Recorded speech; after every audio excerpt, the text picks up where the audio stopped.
कि आरबीआई का annual policy आ जाएगा, वो देखकर मैं अप्रैल में करूंगा। फिर आप कहोगे मई में स्काई बेट का वो क्या आ जाता है, प्रेडिक्शन आ जाता है मॉनसून को लेकर, वो मैं देख लेता हूँ, तब पैसे डालूंगा। फिर आप फेस्टिव सीजन देखोगे, फिर एफआईआई फेस्टिवल में जा रहे हैं, फिर आप बजट का वेट करोगे, तो you will not be able to put. तो इक्विटी में पैसा डालना है तो लॉन्ग टर्म के लिए मार्केट या इकोनॉमी पर ध्यान देना है, छोटे छोटे घटनाओं पर ध्यान देने का नहीं। तो थोड़ा इकोनॉमी पर मैं बात करूं ना, तो मेरे को इकोनॉमी ऐसी दिखती है कि फ्रंट फुट पर खेलने का टाइम। अभी जस्ट ताजा कौन सा साल बीता है, 2023। कैसा गया वो? बढ़िया गया। क्यों? क्योंकि अंत भला तो सब भला। शुरुआत में तो हालत खराब हो गई थी, यूएस के 2 बैंक फेल हो गए थे, क्रेडिट स्विच थे, हो गया। उधर वार भी चालू हो गया था ना, इधर हमास का इजराइल का, बट अंत भला तो सब भला। तो अंत में क्या हुआ, स्मॉल कैप का रिटर्न 45%, 45%, मिड कैप का रिटर्न 42% और लार्ज कैप का रिटर्न कितना था, 19%। तो 19% कैसा रिटर्न हुआ, magical return. 19% is magical return large cap ने दिया। सबसे खराब कौन सा सेक्टर परफॉर्म करा? बैंकिंग। कितना रिटर्न दिया वो एक साल में? 10%। वो भी अपने एफडी से ज्यादा दिया। यही तो सर मार्केट का मजा है, यही तो मार्केट का मजा है। और 2024 में मेरे को इक्वली प्रॉमिसिंग दिखता है, इक्वली प्रॉमिसिंग दिखता है। क्यों दिखता है? तो इक्विटी में मार्केट में फ्रंट फुट पर खेलने का टाइम है। क्यों दिखता है? क्योंकि मैं जब दुनिया को देखता हूं और भारत को देखता हूं तो मेरे को बहुत डिफरेंस दिखता है। जहां ग्लोबल इकोनॉमी फ्रेजाइल दिखती है, मेरे को इंडियन इकोनॉमी रोबस्ट दिखता है। आप देखो दुनिया में डेट लेवल बढ़ रहा है, अपना बैलेंस शीट हेल्दी है। सभी जगह सेंट्रल बैंक कॉन्ट्रैक्ट करना चाहते हैं अपनी इकोनॉमी को, मतलब सिकोड़ लेना चाहते हैं, समेट लेना चाहते हैं, छोटा करना चाहते हैं। बट इंडिया में हेल्दी डिमांड। तो मेरे को किसी गुजराती ने ये कहानी सुनाई थी, शायद आपने सुनी होगी, कि एक बार धरती पर ना संतों के बीच डिस्कशन हुआ कि पूजा करेंगे भगवान। तो ये बहस हुआ सबसे पहले किस भगवान की पूजा करें। तो हुआ कि जो दुनिया के पहले 3 चक्कर मारेगा उसका पूजा सबसे पहले होगा। तो कार्तिकेय जी, उनकी सवारी क्या थी? मोर। वो तो पतले दुबले स्लिम भी थे, वो मोर पर बैठे और दुनिया के चक्कर लगाने थे। अब गणेश जी तो अपन टाइप के थे, और उनकी सवारी क्या थी? वो सर, उन्होंने क्या किया? अपने माता पिता के 3 चक्कर मारे। विजेता कौन हुआ सर? गणेश जी ना। सबसे पहले पूजा किसकी होती है? गणेश जी। तो सर ना यूरोप अमेरिका जाने की जरूरत नहीं है, इंडिया के ही 3 चक्कर मार लो, तीनों जगह अलग अलग है, ठीक है ना। अल्टीमेटली एज ए इन्वेस्टर आप विजेता बनेंगे और इन्वेस्टर आपकी पूजा करेगा, आप उसके एडवाइजर हो। तो ये है, देखिए ये सब में बहुत सारे स्लाइड्स हैं, मैं स्लाइड से हटकर आपको थोड़ा बता देता हूँ। अच्छा, मेरे को लगा माइक से कुछ सवाल है।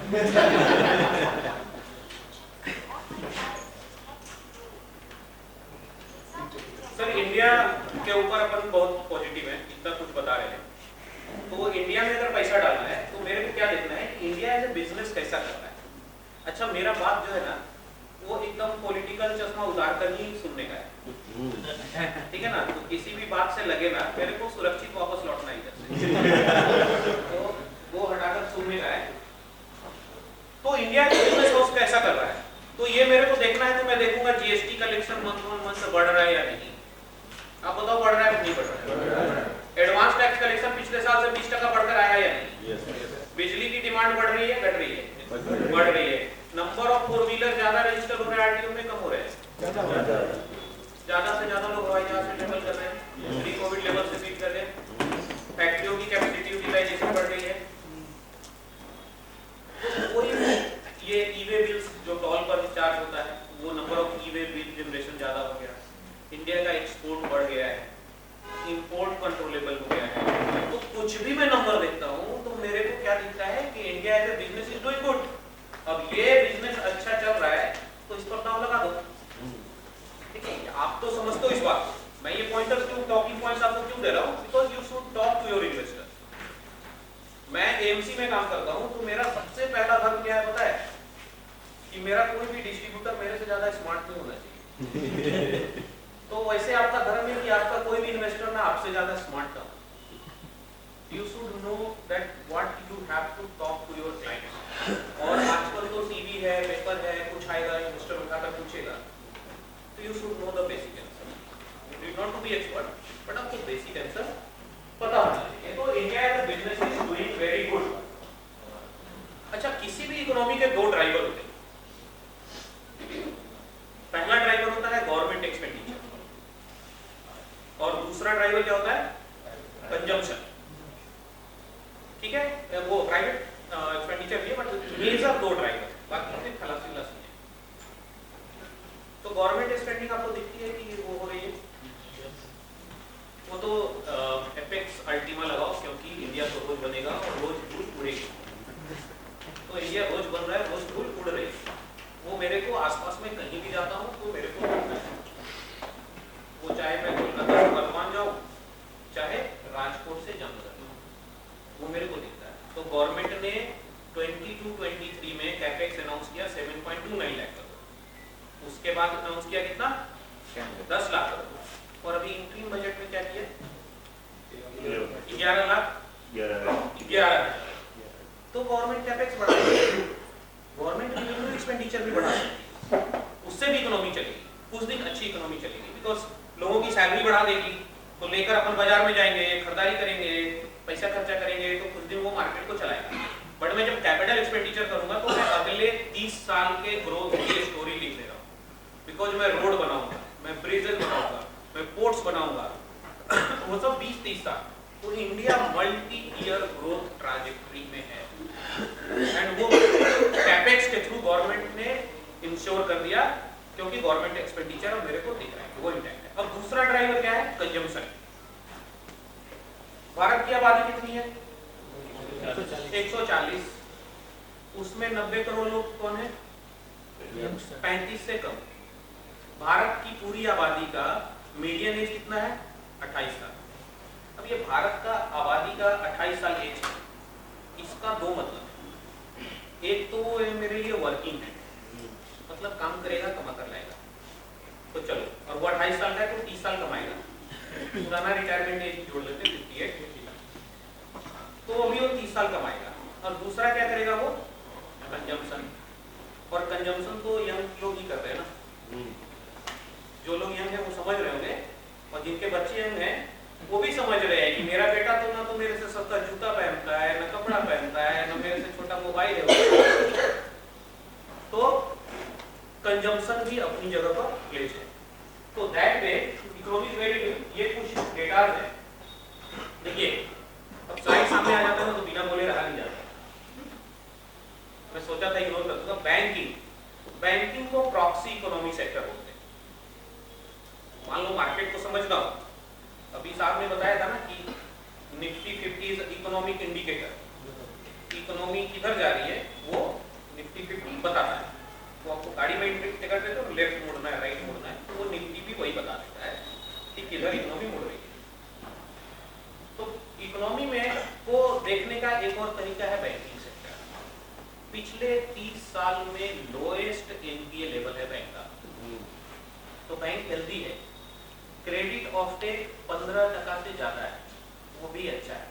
डिपॉजिट ग्रोथ वो भी अच्छा है, वो भी 20%-22% के आसपास है। और बैंकों का नेट इंटरेस्ट मार्जिन बढ़ गया है।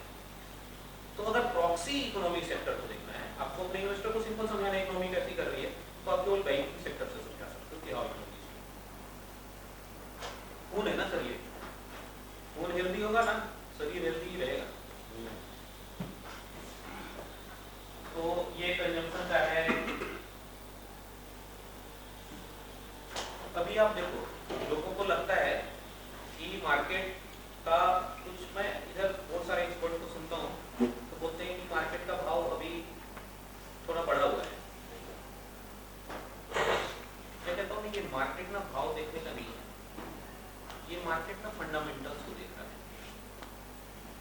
मार्केट में ना कुछ नहीं हो रहा हो, इकोनॉमी में कुछ एक्टिविटी नहीं हो रही हो ना, तो मार्केट वैल्यूएशन को चेंज करता है।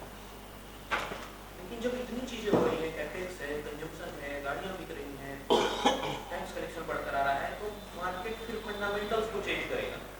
तो अभी मार्केट में फंडामेंटल्स को देखने का टाइम है। अगर मैं इकोनॉमिक वॉर चेस्ट देखूं तो इन्फ्लेशन, ये इंडिकेटर इस पर काम नहीं कर रहा है, बट मैंने ना डिफरेंट 4 मार्केट कंडीशंस लिए हैं। 2008 में लिया है, 13-14 लिया है, 2021 लिया है, कोविड वाला पीरियड और करंट। तो इन्फ्लेशन मेरे को कम दिख रहा है, जीडीपी ग्रोथ हाईएस्ट दिख रही है, वर्ल्ड एक्सपोर्ट्स में हमारा शेयर बढ़ा है, एफडीआई इनफ्लोज, कैपेक्स स्पेंडिंग बढ़ी है, जीडीपी पर कैपिटा बढ़ी है, फॉरेक्स रिजर्व बहुत रोबस्ट है। देखिए ये है फॉरेक्स रिजर्व, वो बीच में हमारा कम हुआ था बट वापस हमने फॉरेक्स रिजर्व बढ़ा लिया। बहुत अच्छी इकोनॉमिक मतलब कंडीशंस हैं इंडिया में। और दुनिया के इन्वेस्टर्स वेट कर रहे थे कि इंडिया का पर कैपिटा जीडीपी, प्रति व्यक्ति जीडीपी जो है वो $2000 को क्रॉस कर जाए, क्योंकि सभी कंट्रीज में ये देखा गया है कि जब भी $2000 क्रॉस करती है वो country multi year growth cycle में चली जाती है। ठीक है, तो वो भी क्रॉस कर गया, तो ये आ गया। तो इकोनॉमिक कंडीशन को अगर मैं देखूं तो मेरे को क्या लगता है कि this is time to play on, मतलब आप लोग हो ना मेरे साथ, कनेक्ट कर पा रहे हो ना? तो इकोनॉमिक कंडीशन क्या बता रहा है कि फ्रंट फुट पर खेलने का टाइम।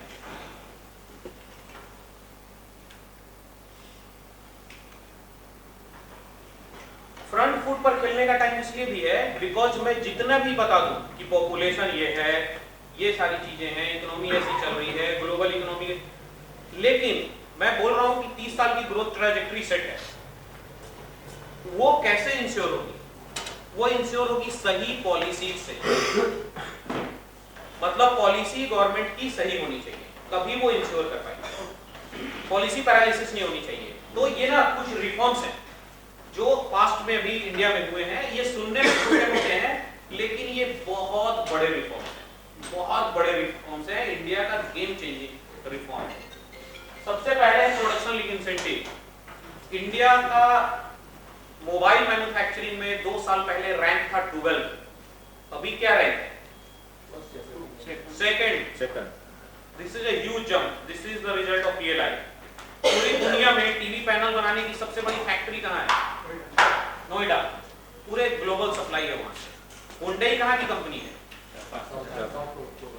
साउथ कोरिया, और वो पूरे वर्ल्ड में बेचती है। तो अदर देन साउथ कोरिया, जो Latin American countries and African countries में हुंडई का कार सप्लाई होता है, वहां पर पार्ट्स जो ऑटो पार्ट्स कहाँ बनते हैं?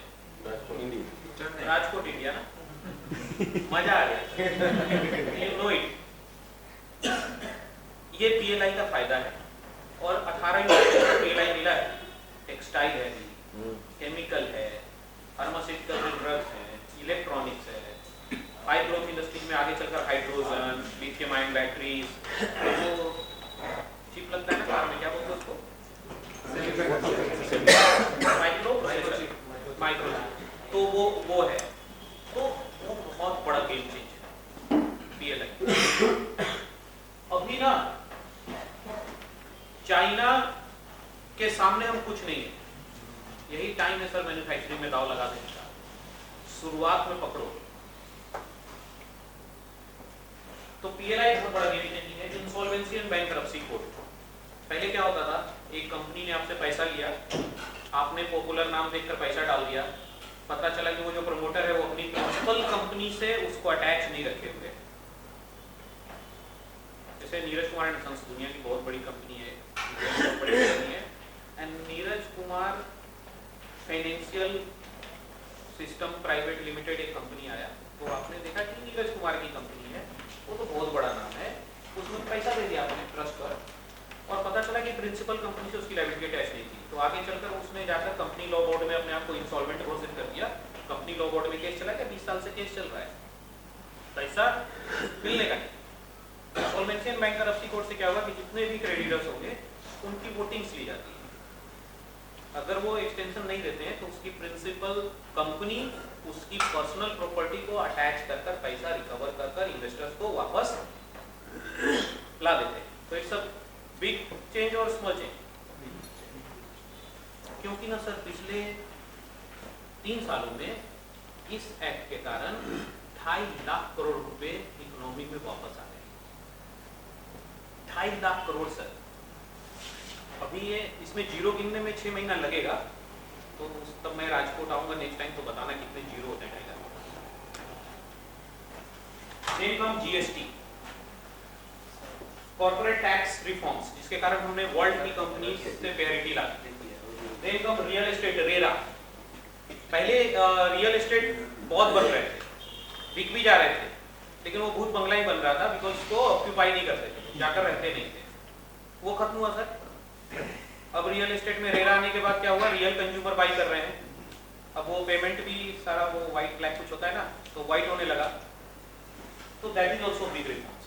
और मतलब कभी मैं इकोनॉमी पर स्पेशली बात करने आऊंगा तो मैं बताऊंगा कि रेरा का फिर क्या इम्पैक्ट है इकोनॉमी पर, और कितना बड़ा इम्पैक्ट है। छोटा नहीं है सर। आप घर खरीदोगे, घर में खरीदने के लिए सामान लाओगे, फिर घर में अलमीरा लाओगे, फिर अलमीरा भरने के लिए क्या लाओगे, कपड़े खरीदोगे ना। तो बहुत बड़ा चेंज है सर। मैं छोटे में समझा दिया, अभी डिटेल में समझाऊंगा। पीएम गति शक्ति, न्यू लॉजिस्टिक पॉलिसी। अभी ना ये माल ढुलाई का जो खर्चा है ये पूरा जीडीपी का 16% है।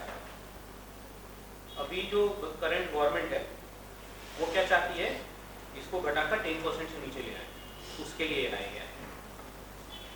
अब जैसे मान लो चेन्नई डॉक पर कोई माल आता है तो उसको पहले वो कस्टम क्लियरेंस लगता है, फिर वहाँ का लैंड क्लियरेंस लगता है, फिर वहाँ से वो कोलकाता डाकुरिया बेस पर आता है, वहाँ का क्लियरेंस लगता है।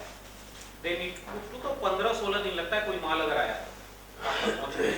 ये सिंगल विंडो क्लियरेंस हो जाएगा। चेन्नई में माल उतरा, राजकोट 3-4 दिन में पहुंच जाएगा। तो आपका अगर आप एक ट्रक वाले हो तो पहले आप महीने का 2 चक्कर मारते थे, आप 6 चक्कर मारोगे, आपकी एफिशिएंसी कमाई बढ़ेगी। जो सामान है उसका कॉस्ट कम होगा, बिकॉज उसका भी तो कॉस्ट रिड्यूस होगा। मल्टी है सर। अभी आप ना मतलब समझाएंगे कभी, इसका भी बहुत बड़ा इम्पैक्ट है। तो दैट तो इकोनॉमी पर मेरे को हर तरफ से दिखता है फ्रंट फुट पर खेलने का टाइम। फिर ये क्या है, फ्रंट फुट पर खेलेंगे, लेकिन ये क्या है, विजन रिस्ट्रिक्ट हो रहा है लोगों का। ये क्या है सर बताइए थोड़ा देखकर। सेफ्टी मतलब ग्लव्स, हेलमेट, ये सब पहन के ही तो फ्रंट फुट पर खेलेंगे। क्यों, ये जो जितनी भी चीजें हैं ये बैट्समैन के मूवमेंट को रिस्ट्रिक्ट करती हैं। आप पैड पहनकर दौड़ कर देखो, स्पाइक का शूज पहनकर दौड़ कर देखो, हेलमेट लगाओ, स्कूटी की रफ्तार भी कम हो जाती है। तो ये बैट्समैन के मूवमेंट को रिस्ट्रिक्ट करता है। लेकिन क्यों जरूरी, इसलिए जरूरी है, ठीक बोल रहे हैं, सेफ्टी है, एक कॉन्फिडेंस से खेल सके। एक रॉन्ग इंजरी उस क्रिकेटर का करियर खत्म कर सकती है ना। वो एक रॉन्ग इंजरी नहीं होना चाहिए। Got my point. तो अपन इकोनॉमी में फ्रंट फुट पर तो खेलेंगे, बट स्पेसिफिक गियर्स लगा। तो आज के टाइम में मार्केट में गियर क्या है,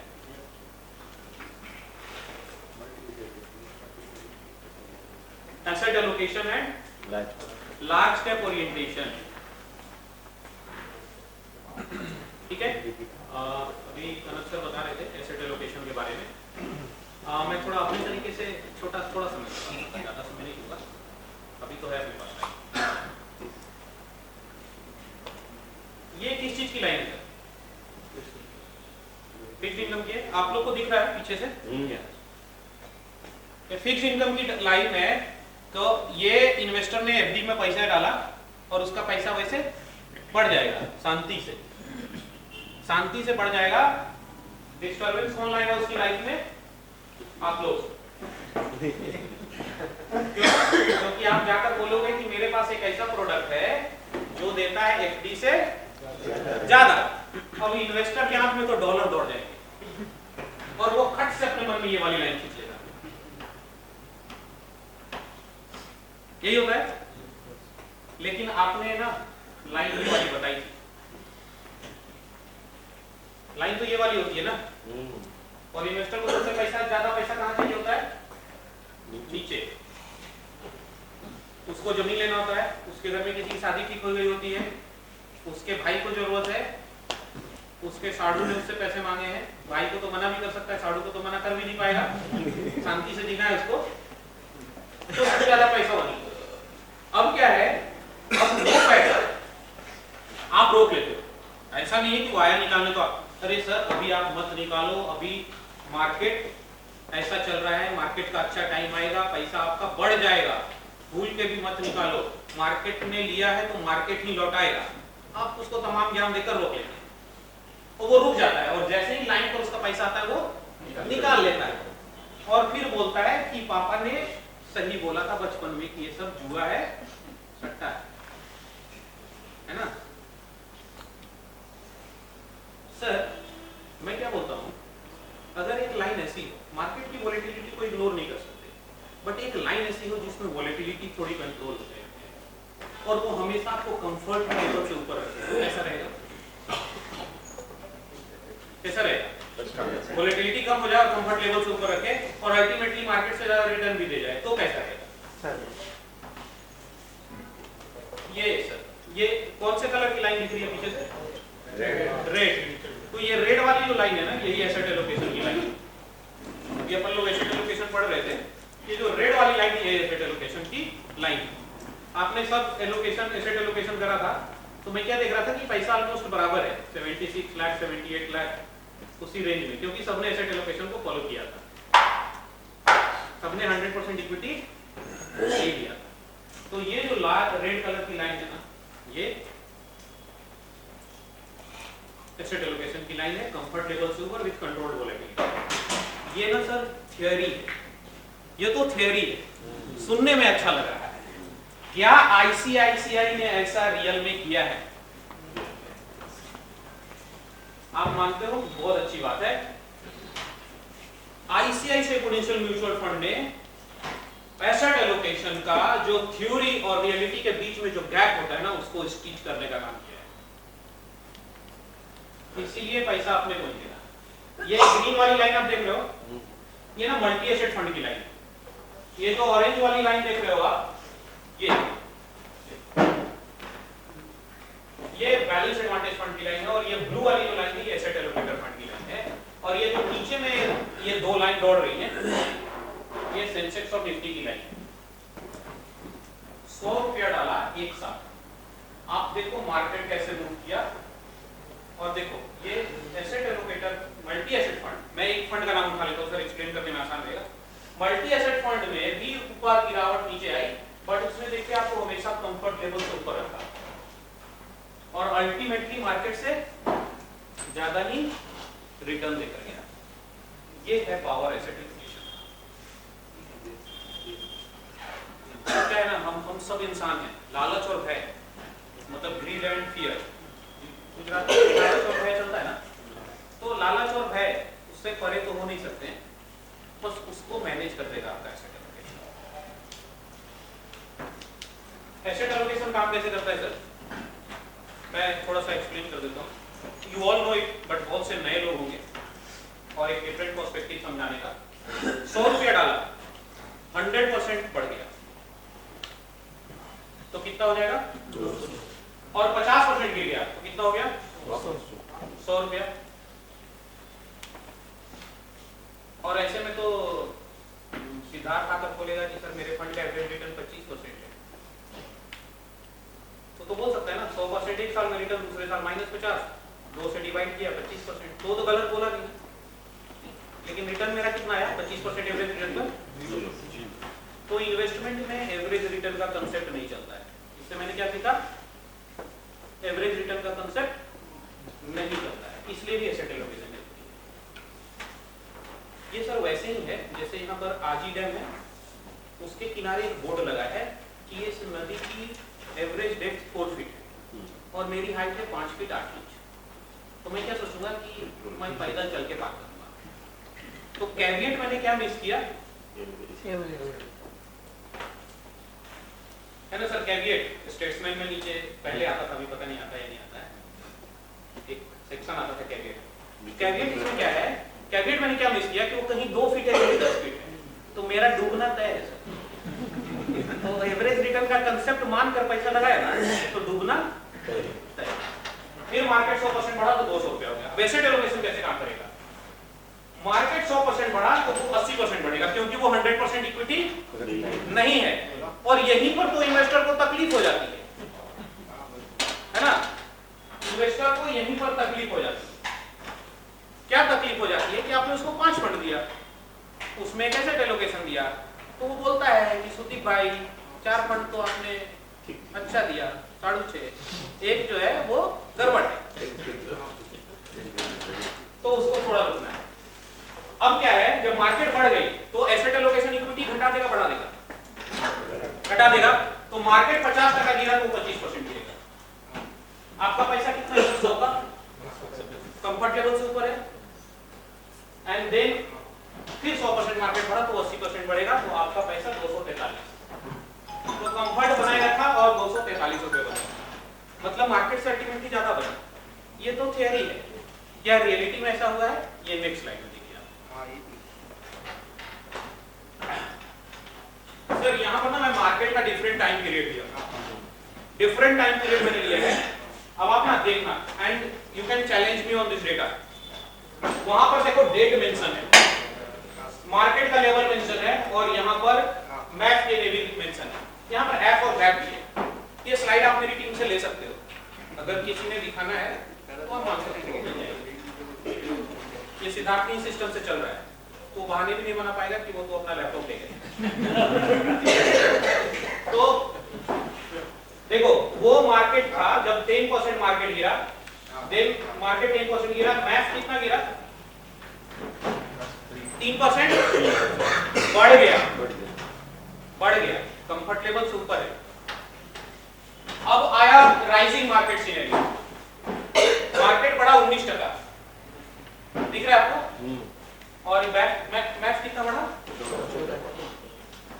14%। ये तो 100% बढ़ा तो 80% बढ़ेगा, वही थ्योरी रियलिटी में दिख रही है। फिर अगेन मार्केट गिरा, 7% मार्केट गिरा, math was flat, downside protection.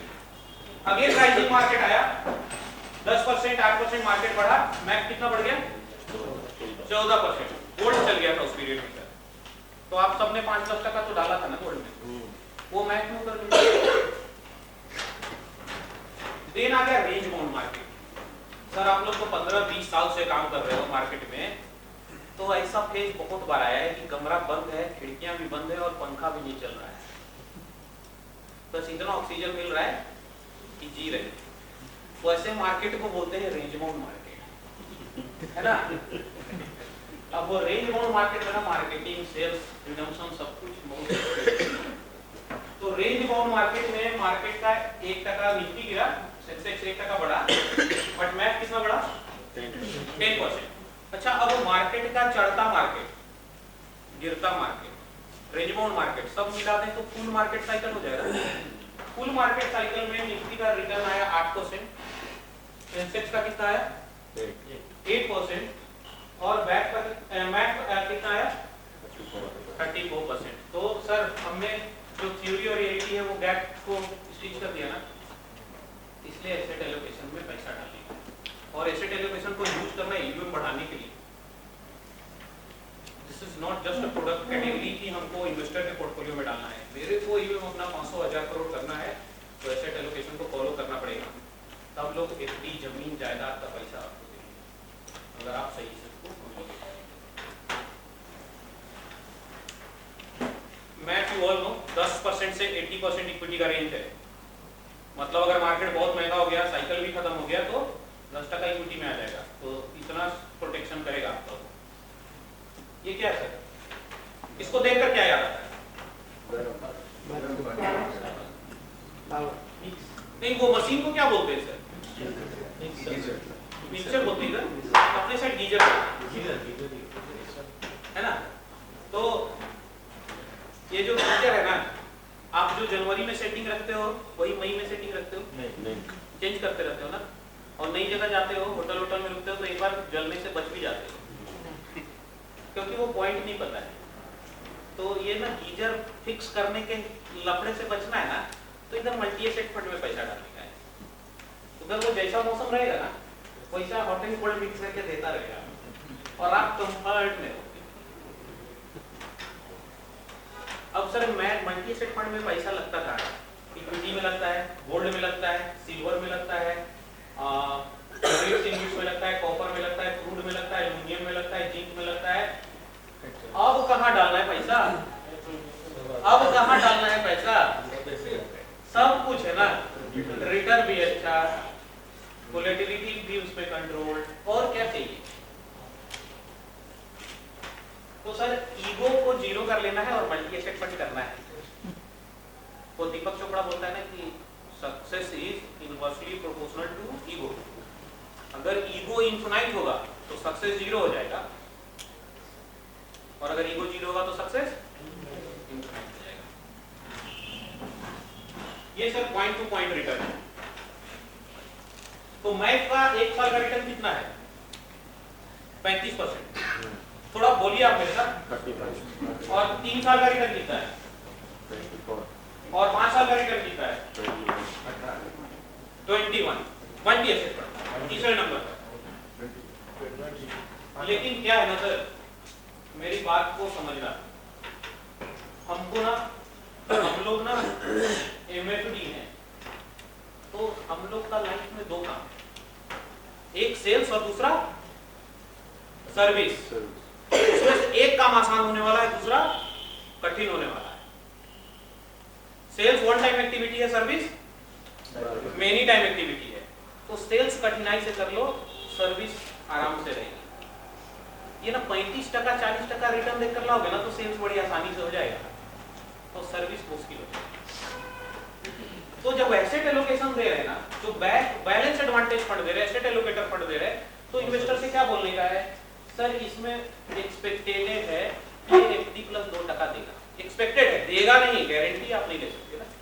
Expected है कि एफडी प्लस 2% देगा, और indicative investment horizon 3 year. Multi asset fund में डालिए सर एफडी प्लस 4-5% आप एक्सपेक्ट कर सकते हैं, इंडिकेटिव इन्वेस्टमेंट होराइजन 5 ईयर्स। क्योंकि कहते हैं ना सर कि मार्केट जितना संभावनाओं का खेल है उतना ही आकांक्षाओं का खेल है। ठीक है? Investment is not merely a game of probability, it is a game of expectations too. गलत बोला मैं? तो सर ना I am from Lucknow. Lucknow में मेरा एक दोस्त है, his name is Rajiv Bhatia. उसकी खिलौने की दुकान है अमीनाबाद श्री राम रोड में। उसका नाम है द टॉयज। द टॉयज के नाम से दुकान है, लेकिन वो बड़ा व्यापारी है। बड़ा व्यापारी इसलिए है बिकॉज वो सिटी मॉन्टेसरी स्कूल का नाम सुना आपने लखनऊ में? Guinness book of world record में नाम है उसका, बिकॉज उसमें 32,000 स्टूडेंट पढ़ते हैं। ठीक है? और टोटल 27 ब्रांचेज हैं, लखनऊ से है। उसका वो सप्लायर है, सप्लायर टू द ऑल, जो झूला फूला बच्चों का ये सब स्लाइडर सब वो करता है। तो इज अ बिग बिजनेसमैन। क्या नाम है सर मेरे दोस्त का? राजीव भाटिया। तो आप तो ऐसे भी नहीं बोलोगे बिकॉज अक्षय कुमार का असली नाम राजीव भाटिया है। अब राजीव का बेटा है बंटी।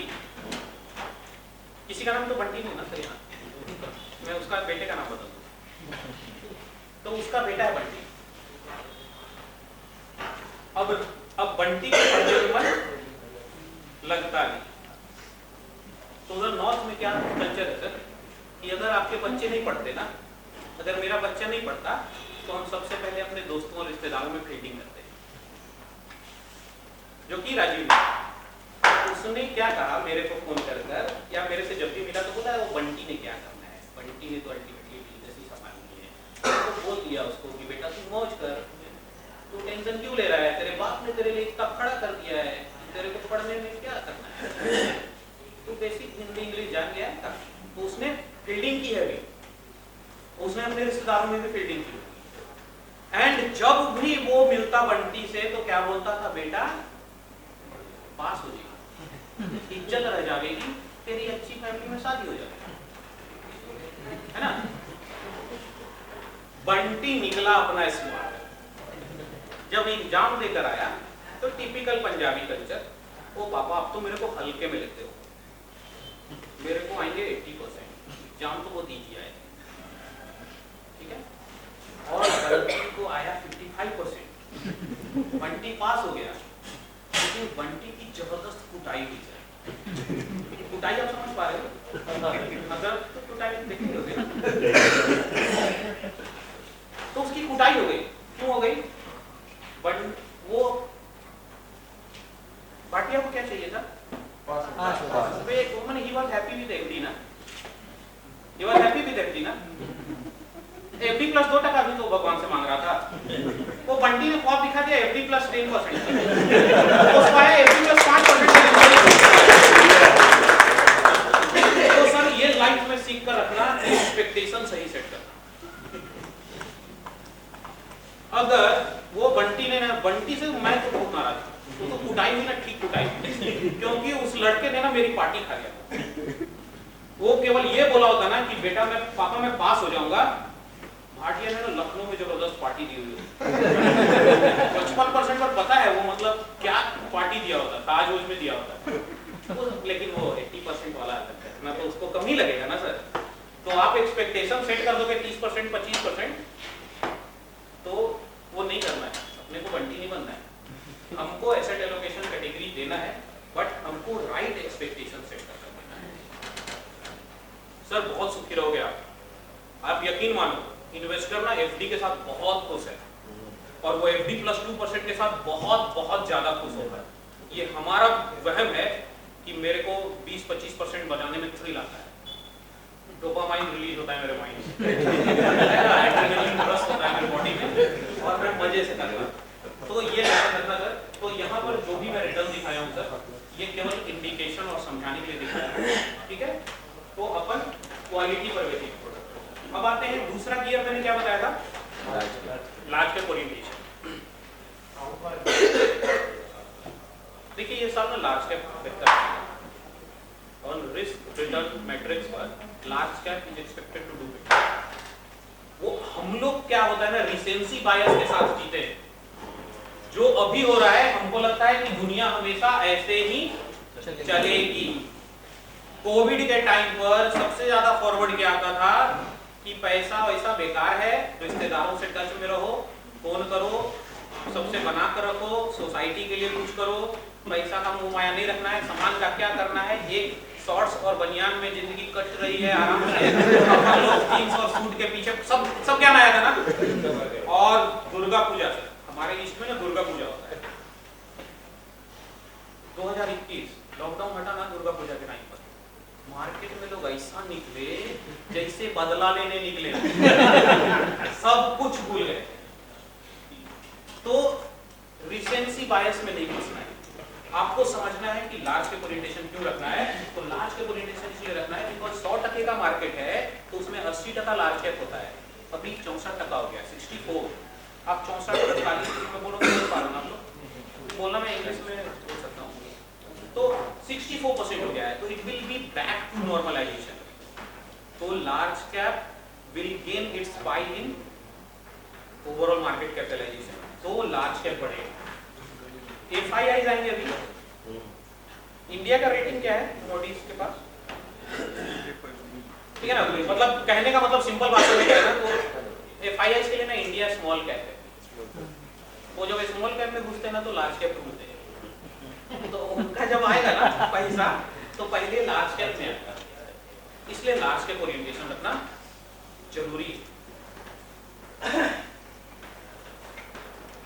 देखो सर ये ना कोर पार्ट ऑफ स्ट्रेटजी हमारी, जैसे blue chip fund 91% large cap, large and mid cap 58% large cap, India opportunity fund 67% large cap, this is the darling fund of Rajkot, सबसे ज्यादा फ्लो हम लोग का राजकोट में इंडिया अपॉर्चुनिटी फंड में आता है, and value discovery fund 74% large cap, and dividend yield fund is 73% large cap.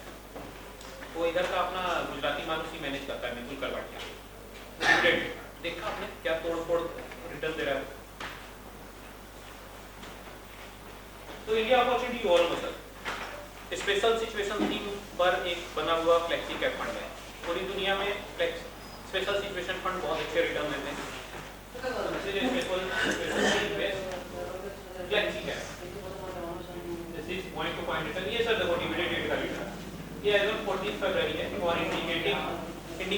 मतलब जस्ट फॉर इलस्ट्रेशन पर्पस में दिखा रहा हूं। डिविडेंड यील्ड का रिटर्न देखो आप, इस पैक में ना सबसे अच्छा लिखेगा, तो आप ऐड कर सकते हो। रेंज कम आता है सर ना, ठीक है, पेट्रोल पर तो गाड़ी चलेगी, थोड़ा उसमें नाइट्रोस होता है क्या। ये फंड पकड़ लो sir, business cycle fund, innovation and manufacturing. Business cycle fund ना बहुत सेल्फिश फंड है। जो सेक्टर अच्छा करेगा उसी के साथ रहेगा, जो खराब करेगा उससे बाहर आ जाएगा, लेकिन वो आपके हित में है। कोई भी flexi cap fund, multi cap category fund में 13-14 सेक्टर में पैसे लगते हैं। किसी सेक्टर पर मेरा व्यू अच्छा हो गया तो मैं क्या करता हूँ, उधर वेट बढ़ा लेता हूँ, और जिधर खराब हो गया अंडर वेट। मतलब मैं कार चला रहा हूँ और गाड़ी मेरे को स्लो करनी है तो मैं केवल क्लच दबाऊंगा, उससे भी तो गाड़ी स्लो हो जाती है। बिजनेस साइकिल फंड में क्लच और ब्रेक होगा। It will always be with the winner. जो सेक्टर, और हर मार्केट में चाहे स्लम हो, रिसेशन हो, रिकवरी हो, ग्रोथ हो, कुछ ना कुछ सेक्टर विनिंग सेक्टर होता है।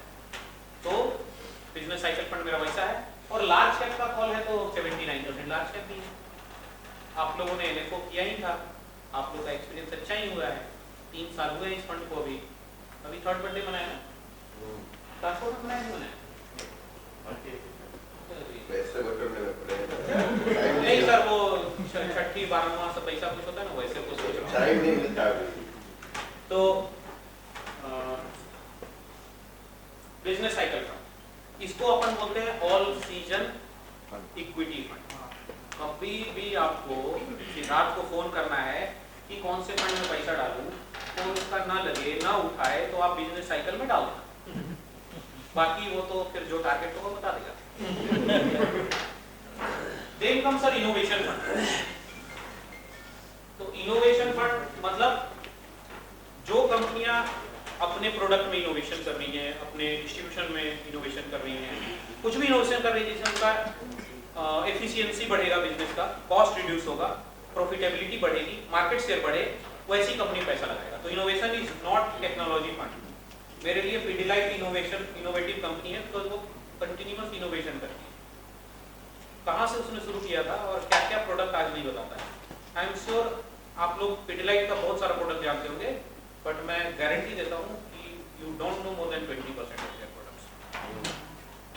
कोई इतनी इनोवेटिव कंपनी है। For us Maruti is innovative company because उसने नेक्सा सेगमेंट कर अपना बिजनेस बढ़ा लिया। 20% उसने अपने बिजनेस को ग्रो किया नेक्सा सेगमेंट इनोवेशन। वर्ल्ड की सबसे बड़ी पिज्जा कंपनी कौन सी है? पिज्जा हट। इंडिया में कौन है? डोमिनोज। उसने अपने इनोवेशन से अपने आप को बड़ा कर लिया, 10 लाख पिज्जा रोज डिलीवर कर लिया। तो दैट वे ना वो इनोवेटिव कंपनी है। ये सर अप्रैल में आया था, ये अभी 5 दिन बाद इसका 10 महीना पूरा होगा और मेरे को लग रहा है 13-14% एनएवी है। कितना एनएवी है? 15। Then come manufacturing. Sir manufacturing पर थोड़ा मैं 5 मिनट बोलता हूँ, अभी टाइम है सर 13 मिनट। मैं बोलूँ ना? मेरी बात जम रही है। देखो मैन्युफैक्चरिंग क्या है ना कि दुनिया का मतलब कायनात बोलते हैं, पूरा संसार, कायनात मतलब संसार, तो पूरा कायनात कोशिश कर रहा है मैन्युफैक्चरिंग को चलाने का। अपन लोग ही मान नहीं रहे, है ना, अपन लोग ही नहीं मान रहे। अब देखो इधर गवर्नमेंट ने 2014 में क्या लेकर आया? Make in India. सबने मजाक उड़ाया कि मेक इन इंडिया का इधर केवल स्टिकर बनता है ना, बट 2019 में पीएलआई लाकर सेट कर दिया ना सर। आज ओप्पो और वीवो कहाँ की कंपनी है? बनती कहाँ है? इंडिया। अब क्या चाहिए एग्जाम्पल? इतना पॉपुलर एग्जाम्पल आपको बता दिया। नाउ देन कम टू तो मैन्युफैक्चरिंग पर गवर्नमेंट का पुश है, उसके लिए मेक इन इंडिया पीएलआई आया और 2019 के बाद जितनी भी मैन्युफैक्चरिंग कंपनीज हैं उनके लिए टैक्स रेट घटाकर 15% कर दिया। अदरवाइज कंपनीज को it is 22%, but for manufacturing 15%। तो गवर्नमेंट ने लगा दिया ताकत। एक्सटर्नल फैक्टर क्या लगा कि जब कोविड के समय चाइना का सप्लाई चेन डिस्टर्ब हो गया तो ग्लोबल मैन्युफैक्चरर्स ने now they want to create their facility plus one country. They are having their setup in China, but they want to set up one more unit in other market. ताकि उनका supply, तो उसमें sir competitor हमारा कौन है? रसिया, तो झगड़े में फंसा है ना? उधर पड़ोसी झगड़े कर रहे हैं, कौन शादी करेगा उधर? कोई नहीं करेगा ना? उधर चाइना, ताइवान का है इकोनॉमी 500 बिलियन का, अपना इकोनॉमी कितना है 400 बिलियन का, तो कैपेसिटी किसके पास है एब्जॉर्ब करने का? अपने पास है, तो एक्सटर्नल फैक्टर। अब आ जाते हैं, पहले प्लानिंग कमीशन ऑफ इंडिया होता था जिसको योजना आयोग हिंदी में बोलते थे, अब नीति आयोग है, उसको इंग्लिश में भी नीति आयोग नहीं बोलते। ठीक है, तो नीति आयोग में का पूरा कोशिश है कि एम्प्लॉयमेंट को जनरेट करना है, तो मैन्युफैक्चरिंग को बढ़ावा देना होगा, बिकॉज हम म्यूचुअल फंड के डिस्ट्रीब्यूटर हैं, तो हम अकेले भी काम कर सकते हैं, कम एम्प्लॉय चाहिए। लेकिन मैं मोटरसाइकिल का गैरेज खोलूंगा ना, तो इलेक्ट्रिक का बंदा अलग चाहिए, सीट का बंदा अलग चाहिए, असेंबली लाइन का अलग बंदा चाहिए, इंजन का अलग बंदा चाहिए, तो मैं 8 लोगों को रोजगार दूंगा, तो मैन्युफैक्चरिंग को इसलिए भी बढ़ाना है। तो मैन्युफैक्चरिंग अगला 3 साल, अगला 5 साल, अगला 10 साल, अगला 20 साल का स्टोरी है। तो मैन्युफैक्चरिंग में लमसम भी अपना लो और SIP भी जरूर करो सर, क्योंकि ना ये स्कीमेटिक सुनने में लगता है, बट इसमें बैंकिंग, टेलीकम्युनिकेशन और IT छोड़कर सब है। ऑटोमोबाइल है, फार्मास्यूटिकल्स है, मेटल्स है, ऑयल एंड गैस है, इलेक्ट्रिसिटी है, तो सब तो आ गया उधर। अच्छा, अब क्या है ना, कोई भी इंडिया का फंड में पैसा डालो, जाने अनजाने ना आप बैंकिंग खरीद ही लेते 20-25% ना, तो मेरे को एक ऐसा फंड चाहिए जो डाइवर्सिफिकेशन का ट्रू सेंस में डाइवर्सिफिकेशन हो, नॉन बैंकिंग, नॉन IT, मेरे को एक डाइवर्सिफाइड इक्विटी स्कीम चाहिए, तो वहां भी मैन्युफैक्चरिंग। अच्छा सर, मैंने इस सेशन की शुरुआत में बताया था, तो now it's time for memory test. Large cap ने कितना रिटर्न दिया था 2023 में? 19%, बैंक ऑन। मिड कैप ने और स्मॉल कैप ने 45, और सर ये लार्ज कैप में कितना है मैन्युफैक्चरिंग? तो 62% लार्ज कैप में है, and it has beaten small cap. कितना रिटर्न है सर? 57। तो स्टीम ना लार्ज कैप और मिड कैप और स्मॉल कैप में नहीं है, स्टीम मैन्युफैक्चरिंग में आपको परखने का है कि मैं 62% लार्ज कैप रखकर भी if I am beating small cap करेंगे रिटर्न, इट मींस कि आप समझो ना, इशारा तो मिल रहा है। बाद में आप लोग शिकायत करोगे कि म्यूचुअल फंड वाले एग्जिट कॉल नहीं देते, कोई एंट्री कॉल नहीं देते। MC एग्जिट कॉल दे देती है जब वो बोलती है ना कि अब हम केवल SIP लेंगे, लमसम नहीं लेंगे, तो उसने कॉल दे दिया, आपको समझने का है ना? तो मैन्युफैक्चरिंग सर, एक ना फिल्म आई थी मेन इन ब्लैक, हॉलीवुड, फिर आई थी मेन इन ब्लैक 2, उसको MIID लिखते थे। तो याद रखना, manufacturing in India opportunity, innovation और business sector, men in black, तो ऐसे याद रखना। And now come to PMS। PMS sir आप लोग करते हो? PMS आप लोग करते हो? जो लोग नहीं करते हैं उनको सबसे बड़ा रुकावट क्या लगता है कि क्यों PMS नहीं होता, या वो PMS को क्यों नहीं ऐड कर रहे? ये बोला था मेरे को, मेरा दोस्त बता रहा था, रैनी है ना, वो मेरे को बोला था 50 लाख का है। तो ऐसा है क्या कि 50 लाख का इसलिए नहीं हुआ था? वो मेरे को बोला कि सर वो 50 लाख की जगह 25 लाख का होता ना, तो मैं तो बॉम्बे को बीट कर देता। ये सब उसने मेरे को सर, वो ना वो रुकावट मन से निकाल दीजिए। वो ना हाथी को बचपन में ना जंजीर से ही बांधते हैं, वो खूब तोड़ाने का कोशिश करता है, तोड़ नहीं पाता है, और जब बड़ा हो जाता है उसको एक पतली सी रस्सी बांध देते हैं, और वो हाथी कोशिश ही नहीं करता, क्योंकि उसको समझ में आ गया होता है कि जिसे वो बंधा है उसको वो तोड़ नहीं पाएगा। तो आप लोगों में से किसी ने माइंडसेट की बात की थी ना, तो माइंडसेट ऐसा होता है, तो 50 लाख ना वही माइंडसेट है, 50 लाख रुपए देने वाले बहुत लोग हैं। और क्या है, म्यूचुअल फंड से बढ़िया कोई प्रोडक्ट नहीं, PMS में बता रहा हूँ, बट आप ये जान म्यूचुअल फंड से अच्छा कोई प्रोडक्ट नहीं। गोल प्लानिंग करना हो लाइफ का, रिटायरमेंट प्लानिंग, एजुकेशन प्लानिंग, कुछ भी प्लानिंग करना हो तो म्यूचुअल फंड बेस्ट होगा। पीएमएस का पर्पस है रिटर्न इनहैंसमेंट। तो अगर आपने पैसा खड़ा कर लिया है, आपका गोल का पैसा हो गया है, तब आपको रिटर्न इनहैंसमेंट प्रोडक्ट में जाना है और इसके लिए पीएमएस आपने करना है। और पीएमएस करिए सर, यहाँ ना राजकोट में बॉम्बे से बंदा आता है, वेंडर्स का, जूलियस बेयर का, और यहाँ से पैसा उठा के ले जाते हैं। क्यों? क्योंकि आपके इन्वेस्टर को नहीं पता कि आप पीएमएस एआईएफ करते हो। तो सबसे पहले बिजनेस कार्ड और ये पर लिखवाओ कि we deal in mutual fund, post office, LIC, GIC, PMS and AIF. तो भी वो पूछ लेगा कि ये पीएमएस एआईएफ क्या है। पोस्ट ऑफिस नहीं पूछेगा क्योंकि वो जानता है। पीएमएस एआईएफ पूछेगा, आपको बताने का मौका मिलेगा। कभी उसको कोई पिच करेगा बैंक वाला, ये वाला, तो आपको उसको याद आएगा कि आप भी करते हो, तब वो करेगा। तो आप पुश नहीं करोगे ना, पुल से आ जाएगा कुछ पैसा। और पीएमएस के लिए पुल है, पुल है सर, आप नहीं मानोगे। आप अभी भी हैचबैक और सीडान ही बेचना चाह रहे हो, लोग एसयूवी खरीदना चाहते हैं, यकीन मानो आप मेरी इस बात को। लोगों को एसयूवी चाहिए तो लोगों को पीएमएस चाहिए, लोगों को एआईएफ चाहिए। तो पीएमएस एआईएफ आप मेरी टीम से डिटेल में समझना। हमारे पास कॉन्ट्रा स्ट्रेटजी है, पाइप स्ट्रेटजी है, ग्रोथ स्ट्रेटजी है। और पीएमएस के अंदर ना वो होता है मतलब कस्टमाइजेशन होता है। Mutual fund works on one size fits all के कंसेप्ट पर काम करता है। सर ने 5 करोड़ रुपए ब्लू चिप फंड में डाले थे आज से 3 साल पहले, और मैं आज 5000 डालूंगा। हमारा इनका पोर्टफोलियो सेम है सर। पीएमएस में ऐसा नहीं होगा सर। आपने 5 साल पहले डाला है तो वहां पर फंड मैनेजर का पर्पस हो जाएगा रिटर्न जनरेट करना, बट रिटर्न जो बना है उसको सस्टेन भी करना। अब मैं नए घुसा हूं तो मेरे लिए रिटर्न जनरेट, तो पोर्टफोलियो डिफरेंस होगा। तो कस्टमाइजेशन, एलोकेशन स्ट्रेटजी में कस्टमाइजेशन। आप मेरे को 5 करोड़ म्यूचुअल फंड में दो, फट से कल काट कर यूनिट दे दूंगा। पीएमएस में मैं शायद देखकर, मार्केट देखकर अगले 15-20 दिन, 1 महीने में शायद आपका पूरा पैसा दैट कस्टमाइजेशन इसके कारण होता है।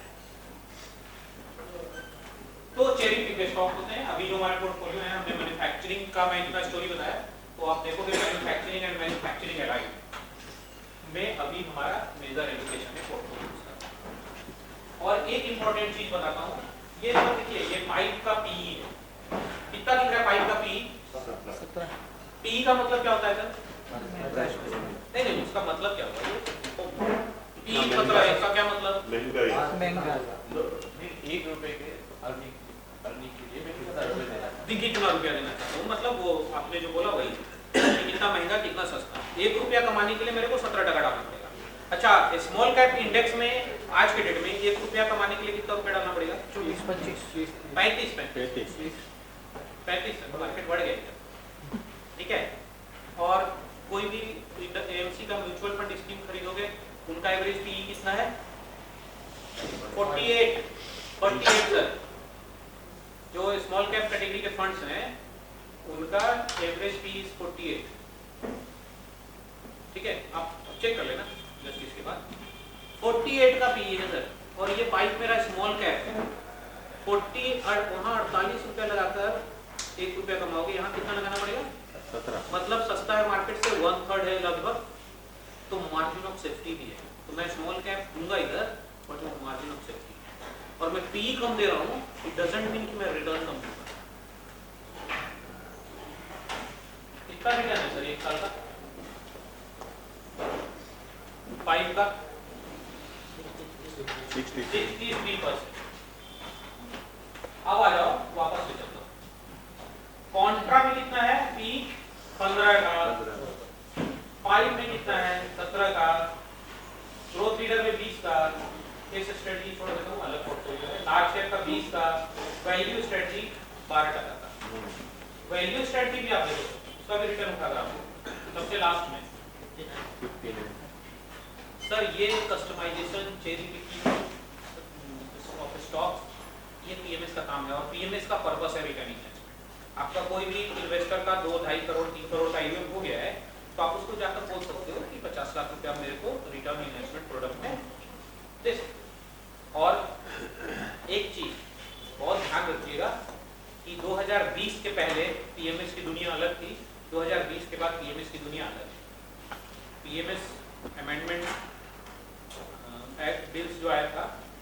सेबी के द्वारा 2020 से जो लागू हुआ है, उसके कारण पीएमएस में बहुत ट्रांसपेरेंसी आ गई है और ये अभी बहुत ही स्ट्रिक्ट। तो पीएमएस को भी आप अपनी रिकमेंडेशन में ऐड कर सकते हैं। और last but not least sir, mutual fund investments are subject to market risk. Please read the offer document carefully before making any investment.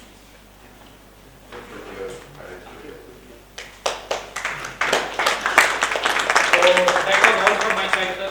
अगर आप लोगों के कुछ क्वेश्चंस हैं तो आप मेरे से पूछ सकते हैं। और आपका वो लंच रेडी 2 मिनट तो आप बाइक को अभी क्या लग रहा है? अभी भी बाइक में डाल सकते हैं। बिल्कुल तो हम वहाँ पे जो है अपना एग्जिट नोट बना रहे थे, आप इंडिकेशन दे रहे हैं वो इसलिए बढ़ा रहे सर क्यों ना बहुत हॉट मनी आने लगा था। बिकॉज पाइप का पिछला 1 साल का रन ऐसा रहा है ना कि every month he was delivering some 5% of return, some month he was delivering 10% kind of return. तो क्या हो रहा है ना कि कुछ ट्रेडर्स आ जाते हैं जैसे मार्केट में, जो हॉट मनी लाते हैं 1-1.5 महीने में निकालते हैं, डालते हैं, वैसा करने लगते हैं। अब क्या है ना, इन्वेस्ट हमको एज ए फंड मैनेजर क्या काम करना है, हमको कॉमन मैन का पैसा मैनेज करना, वैसे देखना है। अगर कोई पैसा बार बार डालेगा निकालेगा, हॉट मनी एंट्री एग्जिट करता रहेगा तो फंड मैनेजर को तकलीफ होगी और एग्जिस्टिंग इन्वेस्टर को प्रॉब्लम होगा।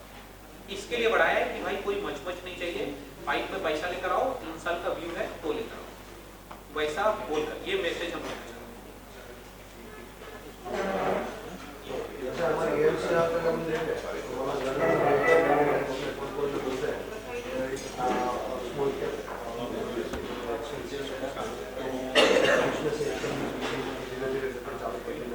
तो मैं क्या बोला सर, मेरा म्यूचुअल फंड का जो स्मॉल कैप का पी कितना है 46 है आईसीआईसीआई का, तो महंगा है। नरेश साहब ने ठीक बोला, बिल्कुल सर ने बिल्कुल सही बोला। 5 का कितना है 17 ना, तो मैं तो आपको सॉर्टेड सस्ता वाला सिलेक्शन दे रहा हूँ ना, तो वो म्यूचुअल फंड की अब मैं आंसर कर पाया आपको? हाँ